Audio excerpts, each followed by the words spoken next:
السلام علیکم ورحمۃ اللہ وبرکاتہ۔ الحمد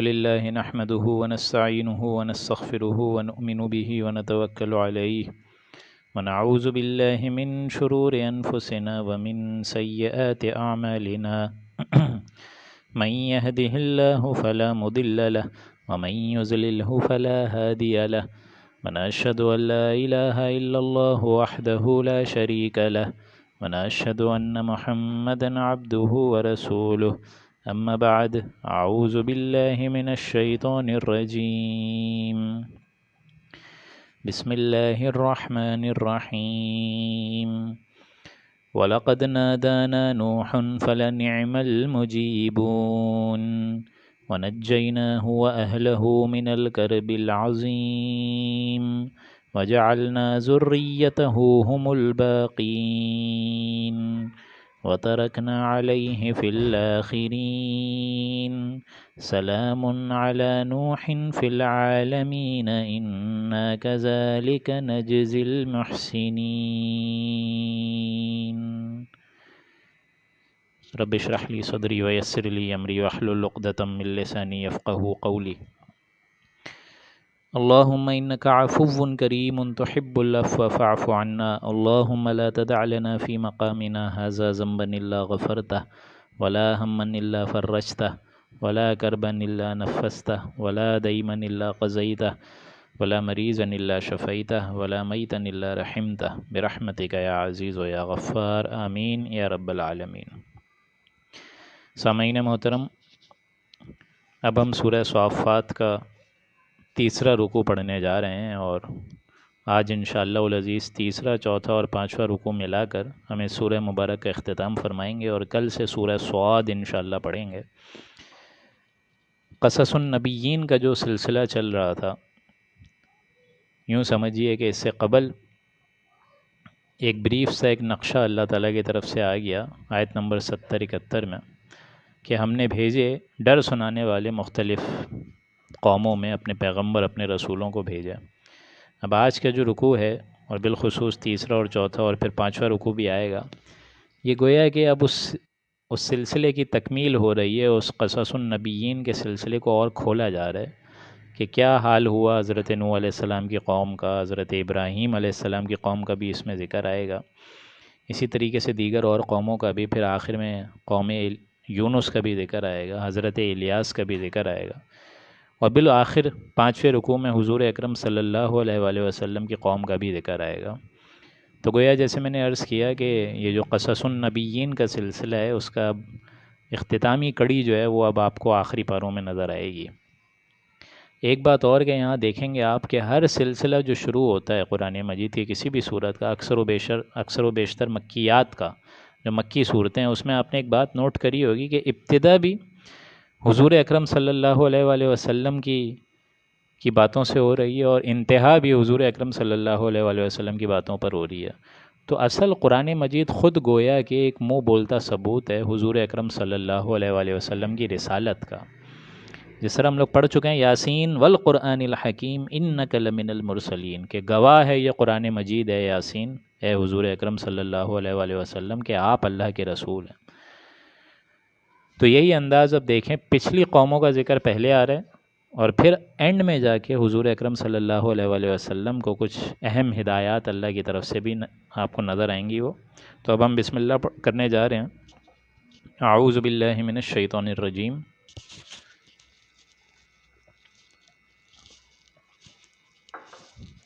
بسم اللہ الرحمن الرحیم۔ وَلَقَدْ نَادَانَا نُوحٌ فَلَنِعْمَ الْمُجِيبُونَ، اور ہم نے نوح علیہ السلام اور ہم کو نوح علیہ السلام نے پکارا، ندا کری نوح علیہ السلام نے، فَلَنِعْمَ الْمُجِيبُونَ، تو ہم کیا ہی اچھے فریاد اس کی سننے والے تھے۔ انہوں نے فریاد کری اپنی قوم سے تنگ آ کر، جب انہوں نے دعا کری اللہ سے کہ ربی انی مغلوب فانتصر، کہ اے اللہ میں تو ان کی قوم کے ہاتھوں مغلوب ہو چکا ہوں، دبا لیا گیا ہوں، پریشرائز ہو چکا ہوں، 950 برس میں نے تبلیغ کری، فانتصر، تو اے اللہ تو اب میری مدد فرما۔ اس کا جواب ہے جو کہ یہاں دیا جا رہا ہے، فَلَنِعْمَ الْمُجِيبُونَ، جب نوح نے ہمیں پکارا تھا علیہ السلام تو ہم خوب فریاد، کیا ہی اچھے فریاد سننے والے ہیں۔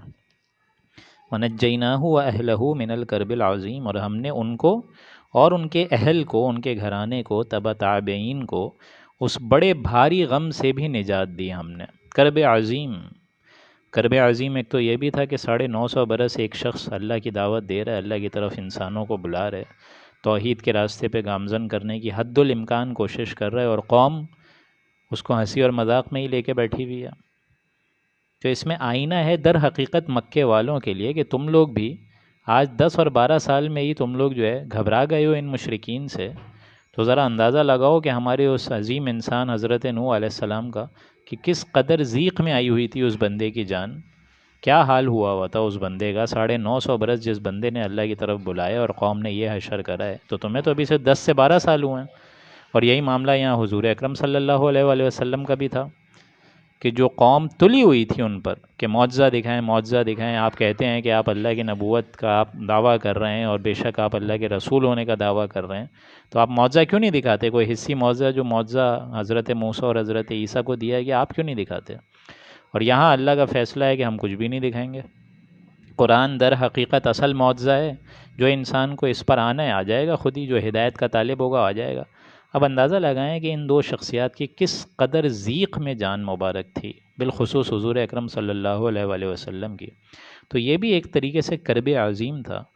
اور کرب عظیم دوسرے معنوں میں بھی یہ کہ وہ جو بڑا سیلاب اور طوفان آیا جس سے وقت کے تمام لوگ ہلاک ہو گئے سوائے حضرت نوح اور چند اہل ایمان کے، وما آمن معہ الا قلیل کا جو جملہ ہے اس سے پہلے کہ ان کے ساتھ اہل ایمان تھے ہی بہت تھوڑے سے، تو وہاں ذرا سوچیں جب سیلاب آیا ہوگا، طوفان آیا ہوگا قوم نوح پہ، پھر جو ہلچل مچی ہوگی، لوگ ادھر سے ادھر بھاگے ہوں گے جان بچانے کے لیے، طوفان کی کیفیت ہوگی، ساری انسانیت ایک ہی کشتی پہ اگر سوار ہونے کی حد الامکان کوشش کر رہی ہو، کیا پینک اسٹیٹ ہوئی ہوگی۔ تو ہم نے اس کرب عظیم بہت بڑے بھاری غم سے ہم نے ان اہل ایمان کو بھی بچایا، حضرت نوح کو بھی بچا لیا۔ سلام علی نوح فی العالمین، اور سلام ہو نوح علیہ السلام پر تمام جہان والوں میں سے۔ حضرت نوح علیہ السلام کی بہت عظیم الشان حیثیت تھی۔ اِنَّا كَذَلِكَ نَجْزِي الْمُحْسِنِينَ، اور ہم مخلصین کو ایسے ہی، محسنین کو بلکہ ایسے ہی صلہ دیتے ہیں، جو درجہ اسلام، درجہ ایمان کے اوپر جا کے درجہ احسان پر فائز ہو جاتے ہیں، یہ محسن ہیں، احسان مند لوگ۔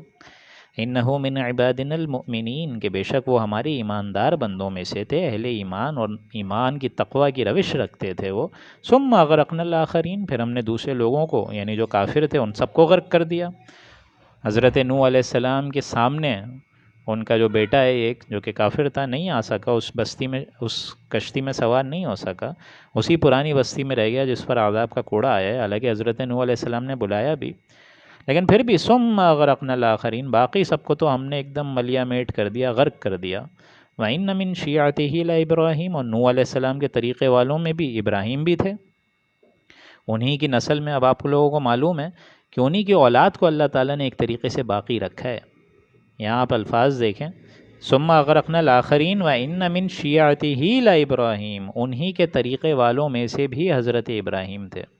یعنی حضرت نوح کے بعد اور کسی انسان کی نسل نہیں چلی، نسل چلی ہے تو وہی حضرت نوح کے 3 بیٹوں سے، حام، سام اور یافس، نسل انسانی جو چلی ہے وہ انہی سے چلی ہے، اس لیے ان کو آدم ثانی بھی کہا جاتا ہے۔ ہمارے جد امجد تو حضرت آدم ہیں، لیکن ان کے بعد جو طویل عرصہ رہا اور پھر حضرت نوح علیہ السلام کے ذریعے سے یہ جو 3 بیٹے تھے، پھر اس سے دوسری نسل آدم چلی ہے پوری کی پوری، اس لیے ان کو آدم ثانی بھی کہا جاتا ہے۔ اِنَّهُ مِنْ عِبَادِنَا الْمُؤْمِنِينَ ثُمَّ غَرَقْنَا الْآخَرِينَ وَإِنَّ مِنْ شِيعَتِهِ لَإِبْرَاهِيمَ، ابراہیم بھی انہی کی نسل میں سے تھے، یہ ان کی نسل میں سے تھے جو سام، حضرت ابراہیم سامی، پھر قوم عاد سامی، قوم سمود سامی، یہ سارے کے سارے جماعت در جماعت ہوتے گئے۔ اِذْ جَاءَ رَبَّهُ بِقَلْبٍ سلیم، اور حضرت ابراہیم علیہ السلام کا تو یہ معاملہ تھا کہ جب وہ اپنے رب کی طرف آئے، متوجہ ہوئے صاف شفاف دل لے کر، یعنی یہ وہی کیفیت ہے فطرت سلیم اور عقل سلیم، یہ بار بار میں آپ کو بتا چکا ہوں کہ ان کا تعلق ہوتا ہے انسانی دل سے۔ حضرت نوح علیہ السلام کی بھی اولاد میں دین حق پر تو جمی رہی، توحید پر چلی رہی، دوسرے لوگوں میں شرک مبتلا ہو گئے، لیکن حضرت ابراہیم علیہ السلام جنہوں نے دوسرے لوگوں کو شرک سے روکا، ان کی اصل جو ایک وجاہت اور حیثیت جو قرآن مجید بتاتا ہے، جگہ جگہ الفاظ آپ دیکھیں گے، سلیم، بقلب سلیم، سلیم فطرت، عقل سلیم، انسان کا جو دل کا تعلق ہے وہ ہے روحانی وجود سے. روحانی ہی وجود دراصل اس کا منبع ہے، مسکن ہے، اس کا اسٹوریج ہاؤس جو ہے وہ دل ہے. تو اس سے آپ یوں سمجھیے کہ جس چیز کی طرف انسان آٹومیٹک اللہ تعالیٰ کی ہم آہنگی حاصل کر لیتا ہے، ایک طریقے سے اللہ تعالیٰ کی معرفت حاصل کر لیتا ہے، اسی قلب سلیم سے انسان اللہ کو پہچان لیتا ہے، حد الامکان کوشش کرتا ہے کہ کسی طریقے سے اللہ تعالیٰ کی معرفت اس کو حاصل ہو جائے.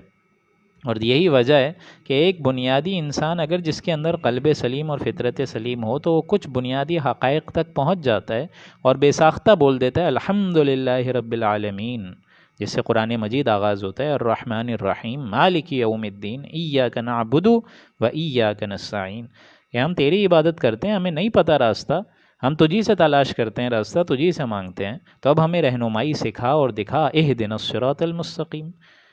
تو یہی انداز حضرت ابراہیم علیہ السلام کا تھا، بقلب سلیم، سیدھے سادھے راستے پر اور صاف شفاف دل لے کر وہ اللہ کی طرف متوجہ ہوئے. اذ قال، اور انہوں نے جب کہا، لے ابی ہی، اپنے باپ سے، آزر جن کا نام بتایا جاتا ہے، وقومی ہی، اور اپنی قوم سے بھی انہوں نے کہا، ماذا تعبدون، کہ بھلا کیا ہو گیا ہے آپ کو، یہ کیا، آپ کن چیزوں کی آپ عبادت کر رہے ہیں، یہ بت پرستی اور ستارہ پرستی کیا کر رہے ہیں آپ.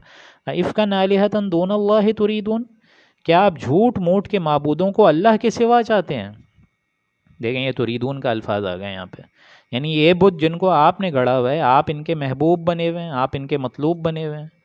وہ الفاظ یاد کر لیں سورہ حج میں، ضعف الطالب والمطلوب، کہ طالب اور جس سے بات کی جا رہی ہے اور جو بات کر رہا ہے، طالب اور مطلوب دونوں کمزور ہیں. تو یہاں حضرت ابراہیم بھی وہی فرما رہے ہیں کہ اذ قال لابیہ وقومہ ماذا تعبدون افکا آلہۃ دون اللہ تریدون، کہ کیا جھوٹ موٹ کے معبودوں کو آپ اللہ کے سوا چاہتے ہیں، اللہ کے علاوہ آپ ان سے دعائیں اور حاجات پوری کروانا چاہ رہے ہیں. فما ظنکم برب العالمین، حالانکہ تمہارا رب العالمین کے ساتھ کیا معاملہ ہے، کیا خیال ہے تمہارا رب العالمین کا، جس نے تمام جہان والوں کو پیدا کیا ہے، اس پر تو تمہارا کوئی دھیان ہے ہی نہیں. اگر دھیان ہے اور حلوے مانڈے رکھ رہے ہو تو ان بتوں کے سامنے رکھ رہے ہو، ستارہ پرستی جیسا شرک اختیار کیا ہوا ہے تم نے. فنظر نظرۃ فی النجوم، سو ابراہیم علیہ السلام نے ستاروں کو ایک نگاہ بھر کر دیکھا. ستاروں کی طرف دیکھنے سے مراد گویا یہ اشارہ دیا کہ ستاروں کے ذریعے سے کچھ معلوم کروانا چاہ رہے ہیں، کیونکہ وہاں جو ہے وہ بت پرستی کا شرک تو تھا اور ستارہ پرستی بھی تھی. کوئی ستارہ پرستی کا بہت بڑا دن آیا اور یہ پوری کی پوری قوم جو ہے باہر کسی کھلے میدان میں چلی گئی، ساری بستی خالی ہو گئی، کسی بڑے ستارے کو پوجنے گئی. حضرت ابراہیم علیہ السلام نے یہاں یہ بات بتا دی. یہ توریہ کا انداز ہوتا ہے، یہ جھوٹ کا انداز نہیں ہے. انہوں نے کیا بولا، فنظر نظرۃ فی النجوم فقال انی سقیم، ایک تو ستاروں کو دیکھا، تھوڑی آنکھیں ادھر ادھر ہلائیں اور فرما دیا کہ نہیں، مجھے تو اندیشہ ہے کہ میں بیمار ہونے لگا ہوں. بیمار ہونے کیوں ہوں، یا میں تمہاری یہ توریہ کا انداز ہے، جھوٹ نہیں ہے. یہ اچھے طریقے سے سمجھ لیں، نبی کی شان ایسی نہیں ہوتی معاذ اللہ کہ وہ قوموں سے جھوٹ بولے. میری طبیعت صحیح نہیں ہے، یعنی میں بیزار ہو گیا ہوں تمہارے ساتھ رہ کر اس شرک میں، جو تم لوگ لگے ہوئے ہو اس شرک میں. میں نے اپنا جو دین ہے ایک دم سیدھا اختیار کیا ہوا ہے اور تم مجھے شرک کی دعوت دے رہے ہو معاذ اللہ. تو میں تمہاری اس قول سے، اس فعل سے، عمل سے بیزار ہو چکا ہوں. انی سقیم، میں بیمار ہونے کو ہو گیا ہوں تمہاری اس شرکیہ اوہام سے. فتولوا عنہ مدبرین، تو وہ لوگوں نے ان سے روگردانی کری، پیٹھ پھیری، مدبرین، اور چل دیے. ان کو، حضرت ابراہیم کو اکیلا بستی میں چھوڑ کے وہ کسی بڑے ستارے کو پوجنے کسی بڑے بڑے بستیوں سے نکل کر اپنے کسی اور عظیم الشان میدان کی طرف چل پڑے. فراغ الی آلہتہم فقال الا تأکلون، اب حضرت ابراہیم کو دیکھیں یہاں موقع مل گیا. انہوں نے دیکھا کہ جب پوری کی پوری قوم ہے وہ تو چھوڑ کے چلی گئی ہے، تو انہوں نے یہاں پر آ کے ان بتوں کی درگت مچائی ہے اور ان بتوں سے پوچھنا شروع کر دیا کہ فراغ الی آلہتہم، ان کے بتوں میں جا گھسے وہ جو پورا کا پورا ان کا جو بھی سٹوریج ہاؤس تھا جہاں یہ سارے کے سارے بت لا کے انہوں نے رکھے ہوئے تھے. فقال الا تأکلون، ان کے سامنے جب حلوے مانڈے رکھے ہوئے ہوں گے قوم نے، تو انہوں نے وہاں جا کے پوچھا بتوں سے کہ بھائی کیا ہو گیا آپ کو، آپ کی یہ پوری کی پوری قوم پوچھتی ہے آپ کو، آپ کے نذرانے میں یہ کھانے رکھے ہوئے ہیں، کیا معاملہ ہے کہ الا تأکلون، آپ کھاتے پیتے نہیں ہیں، ما لکم لا تنطقون، کیا ہو گیا ہے آپ بولتے بھی نہیں ہیں. بھلا ایسا رب بھی ہو سکتا ہے معاذ اللہ جو بولے نہیں؟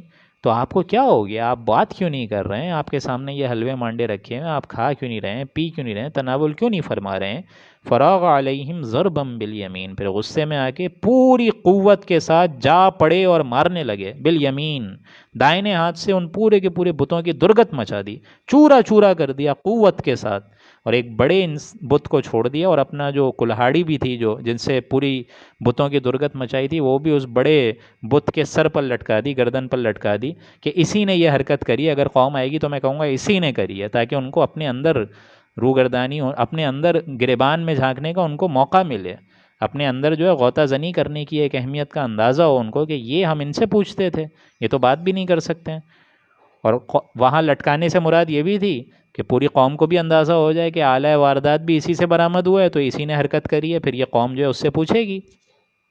فَأَقْبَلُوا إِلَيْهِ يَزِفُّونَ، سو وہ لوگ ان کے پاس دوڑتے ہوئے آئے۔ اب تو قیامت صغریٰ کیا بلکہ قیامت کبریٰ آ گئی ہوگی پوری کی پوری قوم پر کہ یہ کیا معاملہ ہو گیا، ہم پر تو قیامت آ گئی، بھلا ہمارے اتنے بڑے بڑے بتوں کے ساتھ یہ ماجرا کس نے کر دیا؟ قَالَ أَتَعْبُدُونَ مَا تَنْحِتُونَ، اب حضرت ابراہیم نے فرمایا کہ کیا تم ان چیزوں کو پوچھتے ہو جن کو خود تراشتے ہو، تم خود ان کو بناتے ہو اور تم خود ہی ان کی عبادت کرنا شروع ہو گئے ہو۔ واللہ خلقکم وما تعملون، حالانکہ تم کو اور تمہارے بنائے ہوئے اعمال کو سب اللہ ہی نے تو پیدا کیا ہے۔ یہ بڑا اہم مقام ہے قرآن مجید کا، جبکہ اللہ نے تم کو بھی بنایا ہے اور تمہارا جو عمل ہے اس کو بھی پیدا کرنے والا اللہ ہے۔ کیا مطلب؟ یعنی اچھے طریقے سے سمجھ لیں کہ انسان خالق عمل نہیں ہے، انسان جو ہے اعمال کا خالق نہیں ہے، اعمال کا خالق تو صرف اللہ ہے، اللہ ہی اللہ ہے۔ فرض کریں کہ میں نے کوئی ارادہ کیا کہ میں کوئی کتاب اٹھاتا ہوں، اب ارادہ نیک ہے تو جزا ہوگی، اگر میں قرآن مجید اٹھا کے پڑھ رہا ہوں، بات کر رہا ہوں، انشاءاللہ اللہ جزا دے گا۔ اگر ارادہ ہی خراب ہے، اپنی ہٹ دھرمی ہے، اپنی واہ واہ ہے اور اپنی چودراہٹ ہے، تو ظاہر بات ہے ارادہ خراب ہونے کی وجہ سے سزا بھی ملے گی۔ باقی اس کو اٹھا سکنا یہ میرے اختیار میں نہیں ہے، یہ اچھے طریقے سے سمجھ لیں، جب تک اللہ کا اذن نہ ہو۔ اس لیے کیونکہ نہ جانے کتنی فورسز آف نیچر کو مجھے بائی پاس کرنا ہوگا، اس میں کیا پتہ نامعلوم کتنا ہواؤں کا پریشر ہے اور اسی طریقے سے دباؤ ہے، پھر میرا جسم، میرے ذہن سے یہ سگنل نکل رہے ہیں، ہاتھوں کی طرف جا رہے ہیں نیورون سے، تو یہ سارے کے سارے اعمال کا خالق تو اللہ ہے، کاسب انسان ضرور ہے، ارادہ کرتا ہے۔ یعنی یہاں اس سے مراد کیا ہے کہ تم ہی نے اپنے ہاتھوں سے یہ بت بنائے، تراشے ان کو، لیکن تمہارے ان اعمال کا خالق بھی اللہ ہے۔ جو یہ تم کر رہے ہو، اللہ تعالیٰ نے ایک اجازت دی ہوئی ہے کہ تم اپنی ہٹ دھرمی اور شرک اور شرکیہ اوہام میں اور اضافہ کر لو۔ واللہ خلقکم، اللہ نے تم کو بھی بنایا، وما تعملون، اور جو تم عمل کر رہے ہو، جو تم ارادے کر رہے ہو، جو تم اعمال کر رہے ہو سر انجام، اللہ اس کا بھی معبود وہی ہے۔ قالوا ابنوا له بنیانا فالقوه فی الجحیم، تو وہ غصے میں کہنے لگے کہ جلاؤ اب ایک ابراہیم کے لیے آتش خانہ تعبیر کرو، بہت بڑی ایک آگ کا ایک جلاؤ گھراؤ کرو، فالقوہ فی الجحیم، اور اس کو اسی دہکتی آگ میں جھونک دو، ڈال دو اس کو اس میں۔ اب یہ پورا نقشہ کھینچا جا چکا ہے سورہ انبیاء میں، کہ وہاں حضرت ابراہیم علیہ السلام جو ہے وہ کھڑے ہوئے ہیں اور آگ جل رہی ہے، اور حضرت جبریل علیہ السلام آئے ہیں، ان سے پوچھا ہے کہ اللہ تعالیٰ نے بھیجا ہے آپ کی حفاظت کے لیے، واپس بھیج دیا حضرت جبریل کو کہ کیا میرا اللہ دیکھ نہیں رہا، بالکل بچائے گا مجھے وہ۔ فَأَرَادُوا بِهِ كَيْدًا، تو ان لوگوں نے تو ابراہیم کے ساتھ ایک چال چلنے کی کوشش کری، فَجَعَلْنَاهُمُ الْأَسْفَلِينَ، اور الٹا ہم نے ان کو نیچا کر دکھایا۔ کیا مطلب؟ ان کی چال، ان کا داؤ کیا تھا؟ ان کا داؤ یہ تھا کہ ان کی توقع یہ تھی کہ جب وہ آگ سے قریب اپنے آپ کو دیکھیں گے نا، ابھی تو بڑے مزے سے کہہ رہے ہیں کہ یہ تمہارے معبود بات نہیں کرتے، سنتے نہیں ہیں، کوئی التجا کا جواب نہیں دے سکتے، ٹھیک ہے، لیکن جب آگ دیکھیں گے اپنے سامنے اتنی جل رہی ہے تو فوراً توبہ کر کے ہماری ملت، ہمارے دین میں واپس آ جائیں گے، یہ چال تھی۔ لیکن ان کو کیا معلوم کہ یہ حضرت ابراہیم تو بے خطر کود پڑا آتش نمرود میں، عشق عقل ہے محو تماشائے لب بام ابھی، تو کود گئے۔ اللہ تعالیٰ نے جو ہے پوری کی پوری آگ کو ٹھنڈا کر دیا، سلامتی والا بنا دیا، تو چال ان کی الٹ گئی، الٹا وہ لوگ ناکام ہو گئے۔ فَأَرَادُوا بِهِ كَيْدًا، ان لوگوں نے تو ابراہیم کے ساتھ چال چلنے کی کوشش کری، فَجَعَلْنَاهُمُ الْأَسْفَلِينَ، انہی کی چال اللہ تعالیٰ نے انہی کے منہ پہ مار دی، ان کو نیچا دکھا دیا۔ وَقَالَ إِنِّي ذَاهِبٌ إِلَىٰ رَبِّي سَيَهْدِينَ، اور ابراہیم کہنے لگے میں تو اب اپنے رب کی طرف چلا جاتا ہوں، سیدھے راستے پہ، وہ مجھے ہدایت دے گا۔ یعنی اب اس میں اندیشہ ہے کہ اب اے ابراہیم آپ ہجرت کر لیں۔ یہ اچھے طریقے سے سمجھ لیں، جب کسی رسول کو یا کسی نبی کو، نبی تو خیر قتل ہو جاتے ہیں، لیکن رسول کا معاملہ یہ ہوتا ہے کہ جب کوئی قوم آ جاتی ہے، آمادہ ہو جاتی ہے کہ اب اس رسول کو قتل کرنا ہے معاذ اللہ، تو اللہ تعالیٰ ہجرت کی کھڑکی کھول دیتا ہے۔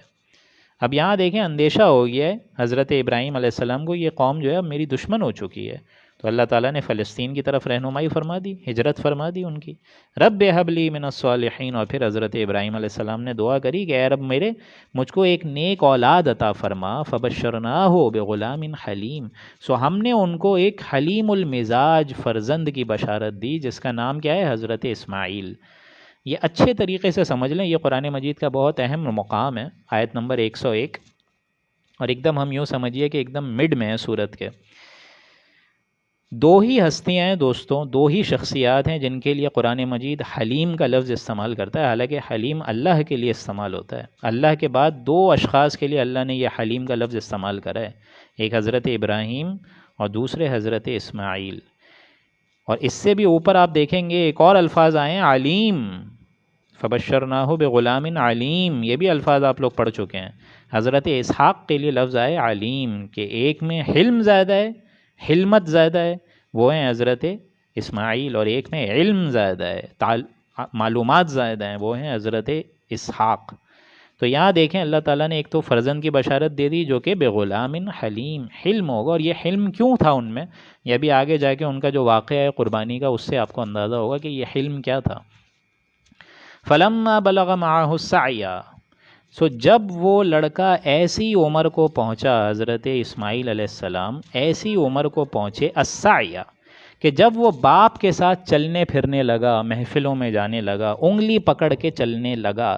کتنا اہم مقام ہے دوستوں، ذرا اندازہ لگائیے آپ لوگ، کتنا اہم مقام ہے کہ ایک بیٹے کی محبت باپ کے دل میں تب جوش مارتی ہے جب اس کے ساتھ وہ اس کی آنکھوں کا ٹھنڈک بن کے، اس کی آنکھوں کا ستارہ بن کے اس کے ساتھ محفل میں انگلی پکڑ کے چلنا شروع کر دیتا ہے۔ یعنی اب ماشاءاللہ اب وہ ڈیپینڈنٹ نہیں ہو رہا، اب انڈیپینڈنٹ آہستہ آہستہ ہو رہا ہے۔ اب باپ کی محبت جو شفقت جوش مارتی ہے، اس سے پہلے تو آپ نوٹ کرتے ہوں گے کہ جو بھی بچے کو تکلیف وغیرہ ہوتی ہے، جو بھی فیڈنگ ویڈنگ کے مسائل ہیں، جو بھی پیمپر وغیرہ کے ایشو ہیں، کون ڈیل کرتا ہے؟ ماں یا باپ؟ ماں کرتی ہے نا۔ اس سے پہلے تو باپ ہلکا سا محبت کرتا ہے، پھر والدہ کو ہی دے دیتا ہے کہ تم ہی سنبھالو، ایسا ہے کہ نہیں ہے؟ لیکن اندازہ لگائیں کہ اس وقت حضرت ابراہیم علیہ السلام کی محبت کتنی زیادہ جوش مار رہی تھی۔ فلما بلغ معہ السعی، کہ جب باپ کی انگلی پکڑ کے بیٹا چلنے لگا، اس وقت اللہ تعالیٰ کیا بول رہا ہے؟ قال یا بنی انی ارا فی المنام انی اذبحک، تو حضرت ابراہیم نے فرمایا کہ اے میرے بچے، انی ارا فی المنام، کہ میں دیکھ رہا ہوں اپنے خواب میں، انی اذبحک، کہ میں تم کو ذبح کر رہا ہوں۔ اور یہاں دیکھیں بار بار دیکھ رہا ہوں، مطلب کیا ہے؟ 3 دفعہ اللہ تعالیٰ نے یہ خواب دکھایا لگاتار، 7 ذی الحج، 8 ذی الحج، 9 ذی الحج، لگاتار اللہ تعالیٰ نے یہ خواب دکھایا حضرت ابراہیم کو کہ تم اپنی اولاد کو اس وادی غیر ذی زرع میں قتل کر رہے ہو، ذبح کر رہے ہو۔ فانظر ماذا ترى، تو اے میرے بچے ذرا سوچ لو، تمہاری کیا رائے ہے، تمہارا کیا اندیشہ ہے اس خواب کے بارے میں، ذرا بتاؤ۔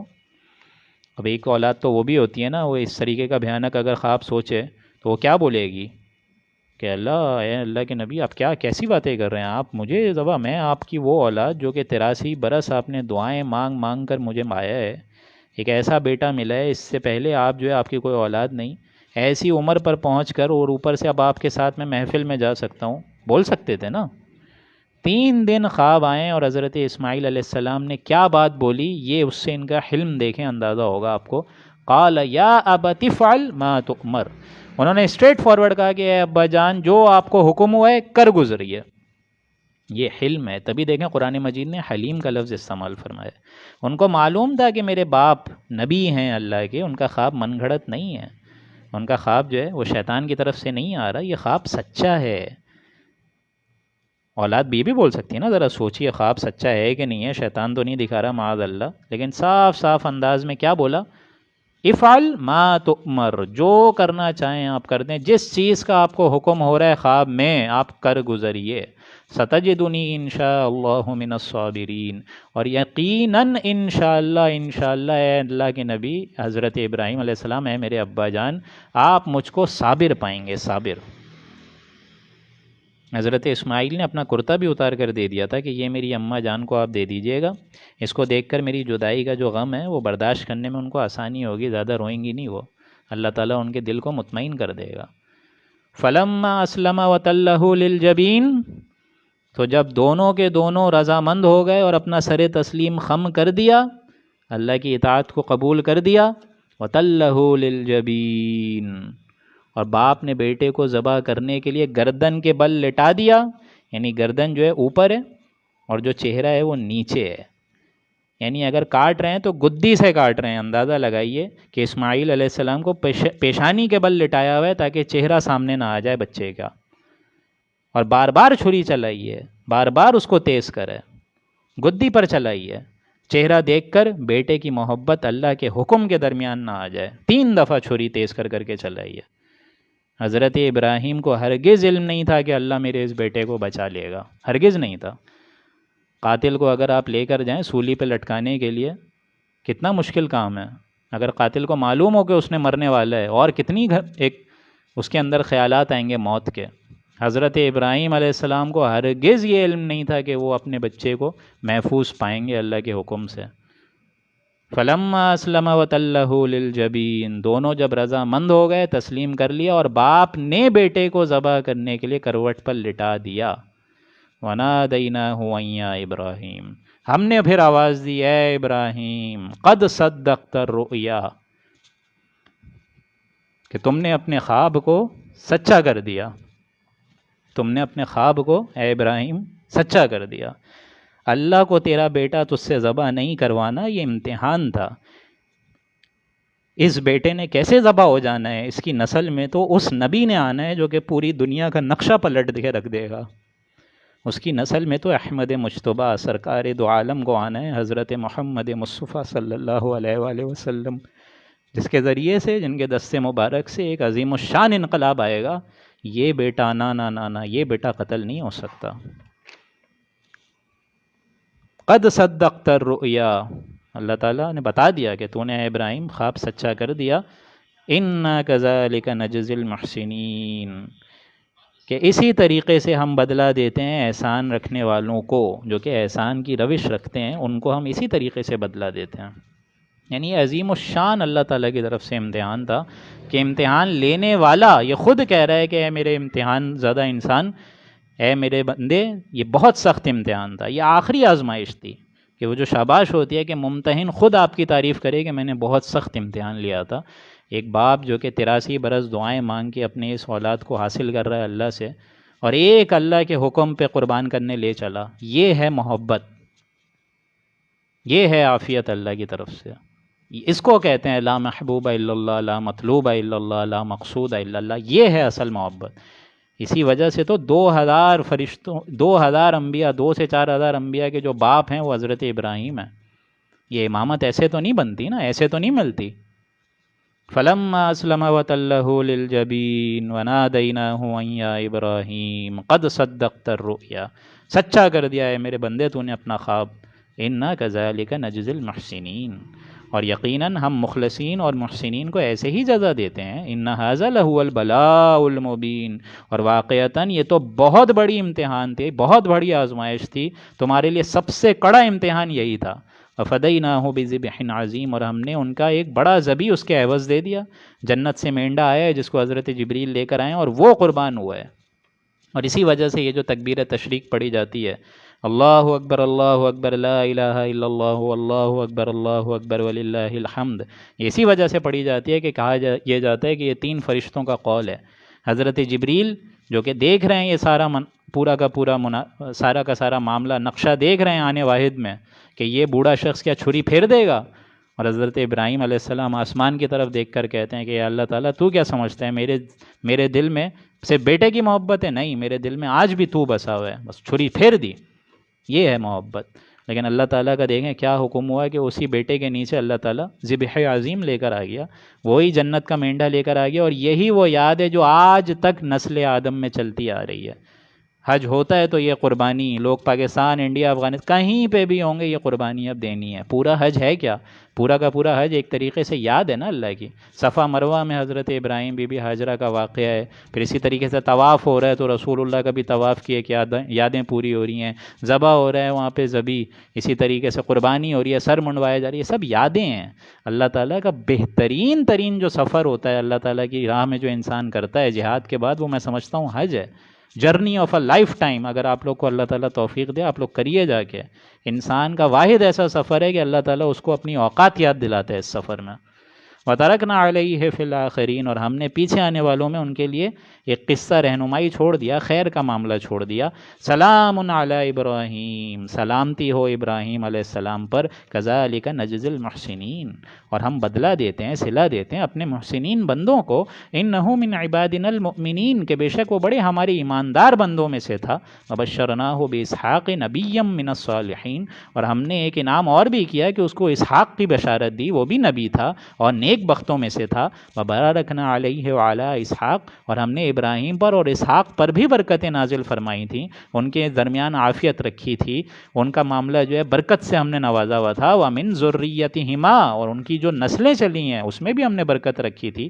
لیکن ساتھ ساتھ محسن وظالم لنفسہ مبین، ویسے تو ہم نے ان میں برکتیں رکھی تھیں لیکن ان کی نسلوں میں بھی بعض اچھے رہے اور بعض ظالم رہے، جنہوں نے اپنی نفس پر ظلم کرا، اپنا نقصان کھلم کھلا انہوں نے بھی کرا.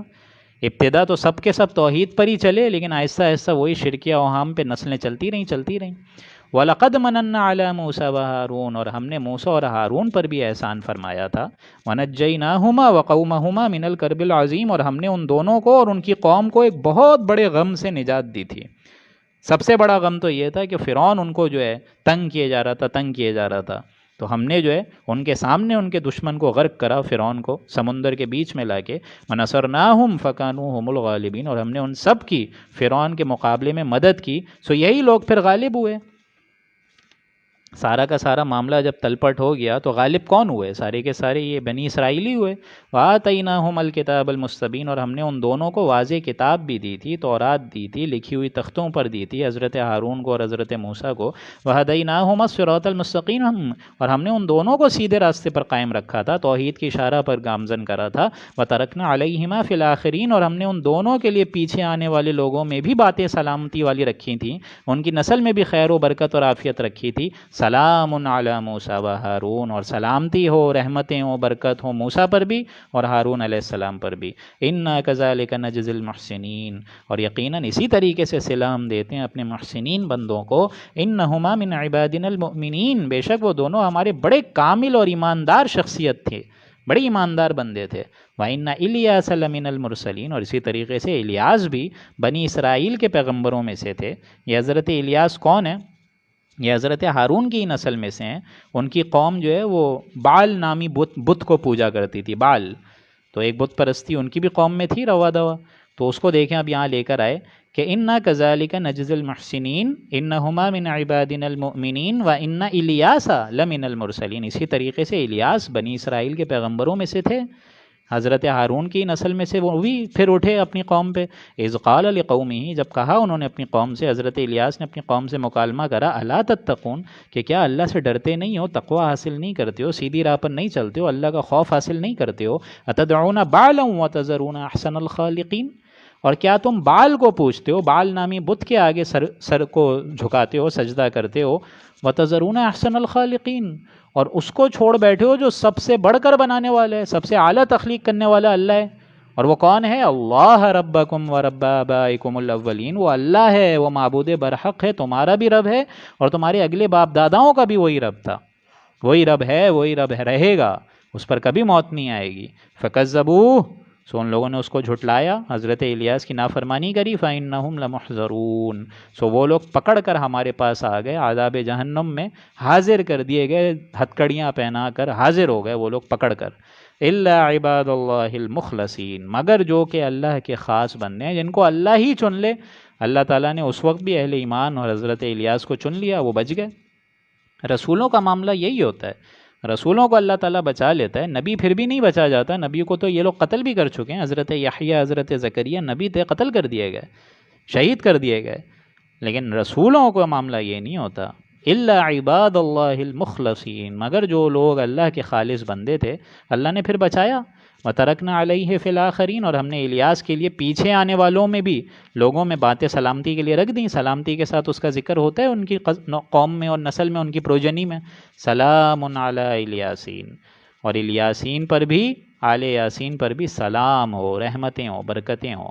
انا کذالک نجزی المحسنین، اور ہم مخلصین کو ایسے ہی جزا دیتے ہیں، صلاح دیتے ہیں تو اپنے محسنین بندوں کو جو درجہ اسلام، درجہ ایمان اور پھر درجہ احسان تک پہنچ جاتے ہیں۔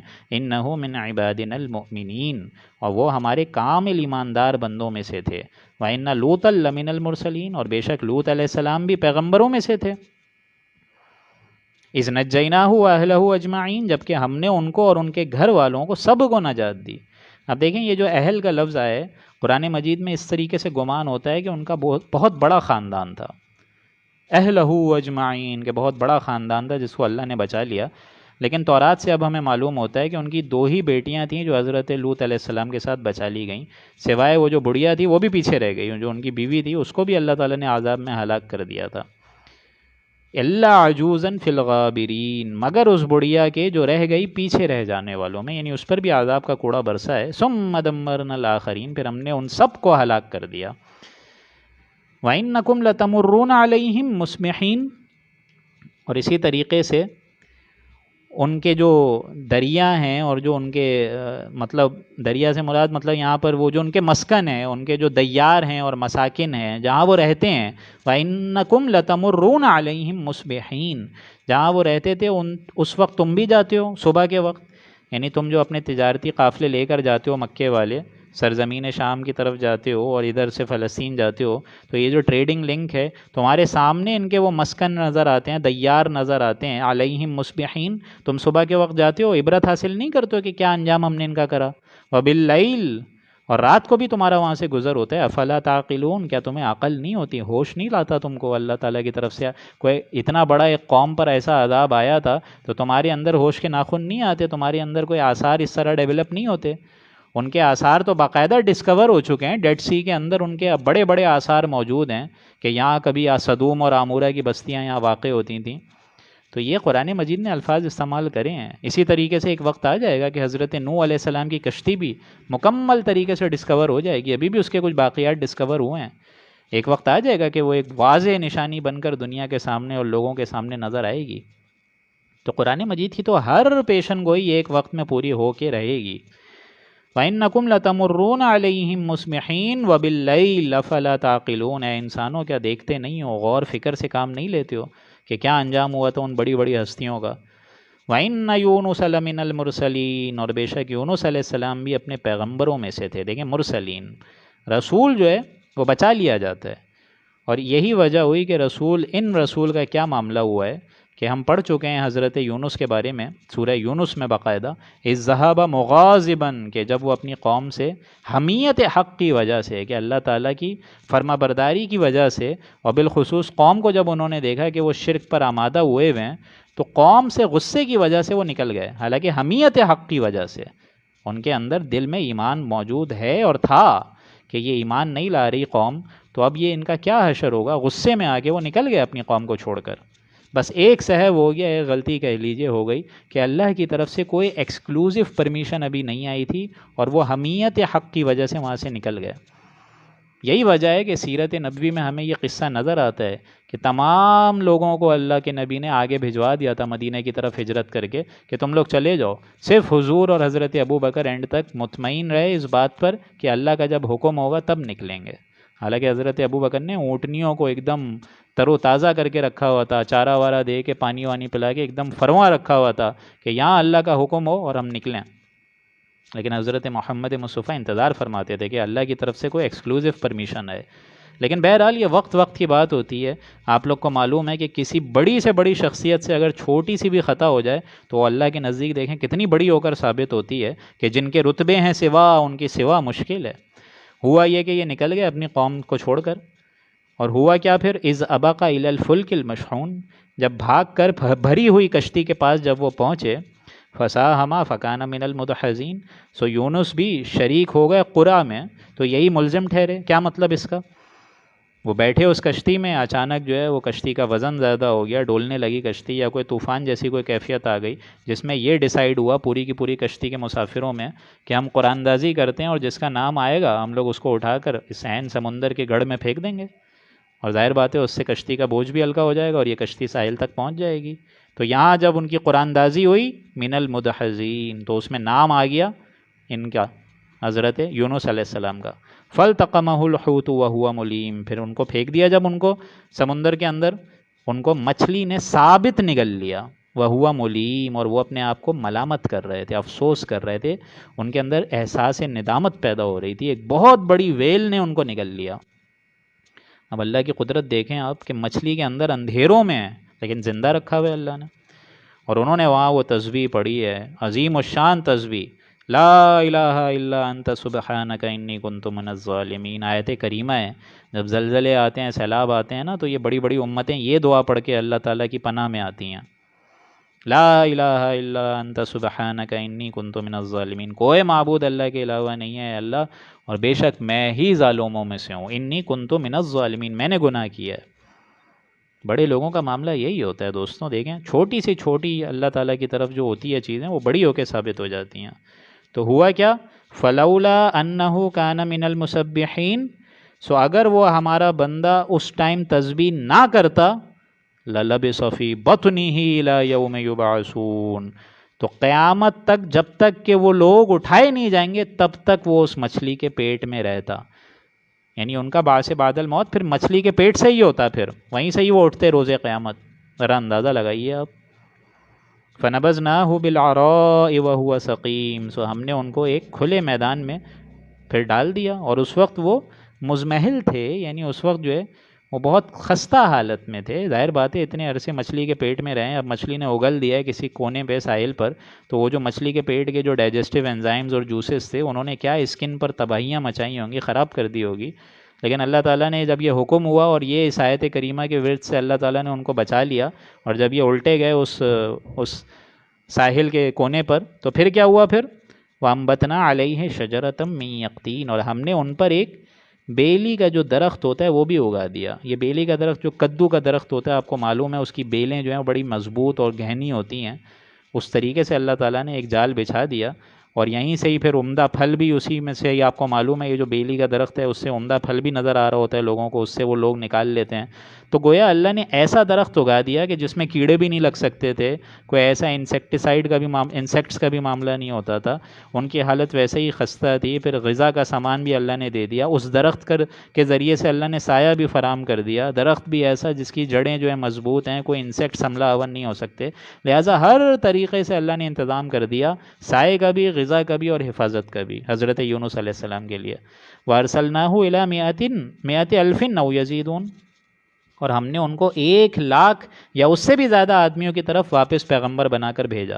غالب گمان تو یہ ہے کہ اسی قوم کی طرف وہ دوبارہ گئے ہیں، کیونکہ پوری تاریخ میں یہ واحد قوم ہے کہ جس پر عذاب کے جھونکے آ جانے کے باوجود عذاب ٹالا گیا ہے. یہ واحد قوم ہے کہ دیکھ لیا اللہ تعالیٰ کے عذاب کو پوری قوم نے، لیکن پھر سارے کے سارے ایک کھلے میدان میں آ کے توبہ استغفار کری، جس سے عذاب کے جو اثرات ہیں وہ ختم ہونا شروع ہو گئے.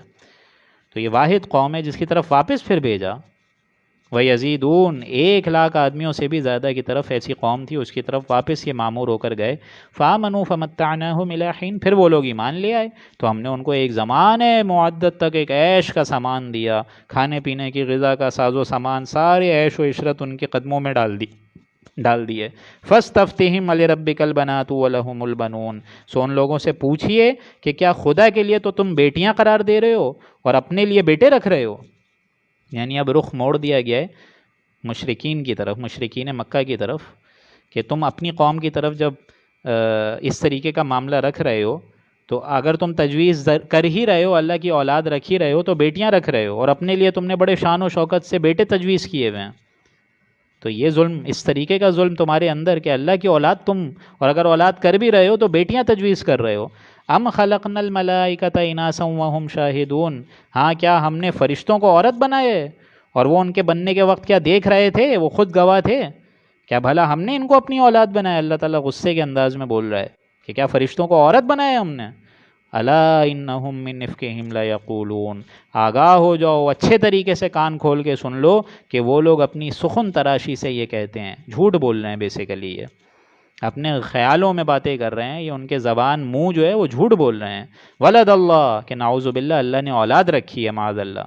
وَإِنَّهُمْ لَكَاذِبُونَ، اور کان کھول کے سن لو کہ یہ لوگ جھوٹ بول رہے ہیں. اس قدر دیکھیں غصہ ہے ان آیات میں بار بار بتا چکا ہوں، شرک، تکبر، یہ اتنے بڑے بڑے گناہ ہیں کہ اللہ تعالیٰ جو ہے دنیا میں ہی اس کی سزا دے دیتا ہے۔ اصطفى البنات علی البنین، کیا اللہ نے بیٹوں کے مقابلے میں بیٹیاں زیادہ تجویز کری ہیں، بیٹیوں کو زیادہ پسند کیا ہے؟ ما لکم کیف تحکمون، تم کو کیا ہو گیا، کیسی بیہودہ باتیں کر رہے ہو، کیسے الزام تراشی کر رہے ہو، کیسے حکم لگا رہے ہو؟ افلا تذکرون، کیا تم عقل نہیں رکھتے ہو، سوچ سے کام نہیں لیتے ہو، غور نہیں کرتے ہو، فکر نہیں رکھتے ہو؟ ام لکم سلطان مبین، کیا تمہارے پاس کوئی کھلی دلیل ہے، کوئی روشن کتاب ہے، کوئی سند ہے؟ اللہ کی کتاب میں یہ بات لکھی ہوئی ہے معاذ اللہ کہ اللہ نے اولاد رکھی ہے۔ فَأْتُوا بِكِتَابِكُمْ، اگر ایسا ہے تو دکھاؤ اپنی کتاب، ان کنتم صادقین، اگر تم سچے ہو۔ وَجَعَلُوا بَيْنَهُ وَبَيْنَ الْجِنَّةِ نَسَبًا، ان لوگوں نے اللہ میں اور جنات میں بھی آپس میں رشتہ داریاں قائم کری ہوئی ہیں، یعنی اللہ کو بھی مان رہے ہیں ساتھ ساتھ، اور جناتوں سے بھی معاملہ انہوں نے رکھا ہوا ہے، دوستیاں ان جنات سے بھی گاٹھی ہوئی ہیں۔ وَلَقَدْ عَلِمَتِ الْجِنَّةُ إِنَّهُمْ لَمُحْضَرُونَ، اور حال تو یہ ہے کہ جو جنات ہیں ان کا یہ عقیدہ ہے کہ یہ جو ہیں ان کے دوست وغیرہ ہیں، لیکن حقیقت میں تو یہ جنات بھی کافر ہیں اور وہ عذاب میں گرفتار ہو کر آئیں گے۔ ہم لوگ تو پڑھ چکے ہیں لَأَمْلَأَنَّ مِنَ الْجِنَّةِ وَالنَّاسِ أَجْمَعِينَ، کہ لازماً میں اللہ کہہ رہا ہے پر کر کے رہوں گا جہنم کو انسانوں اور جنوں سے۔ سبحان اللہ عما یصفون، اور اللہ تعالیٰ پاک ہے ان باتوں سے جو یہ بیان کر رہے ہیں۔ اللہ تعالیٰ اعلیٰ ہے، عرفہ ہے، منزہ ہے، مبرہ ہے ان تمام بکواس سے جو یہ بیان فرما رہے ہیں کہ اللہ نے اولاد جنی ہے، اللہ تعالیٰ کی پوری خلقت میں کوئی ساجی ہے، معاذ اللہ ایسا نہیں ہے۔ الا عباد اللہ المخلصین، مگر وہ مخلص لوگ جن کو اللہ ایمان میں پسند کر لے، اللہ تعالیٰ جو ہے بچا لے۔ یعنی اچھے طریقے سے سمجھ لیجئے کہ اللہ ہی اگر نجات کا ذریعہ بنا دے پھر تو شیطان بھی حملہ آور نہیں ہو سکتا۔ اور ظاہر بات ہے تمام جس طرح انسان جو ہیں برابر نہیں ہیں، جنات بھی برابر نہیں ہیں۔ جنوں میں بھی کچھ اچھے نیک جنات ہیں، ابھی آگے چل کے آپ لوگ پڑھیں گے سورہ جن، ایسے عافیت بھرے جنات، ایسے مبارک جنات جنہوں نے اللہ کا کلام سنا اور سنتے ہی تصدیق کر لی، اور نہ صرف تصدیق کری بلکہ مبلغ بن گئے، اپنی قوم میں جا کے بیان فرما رہے ہیں۔ اِنَّا سَمِعْنَا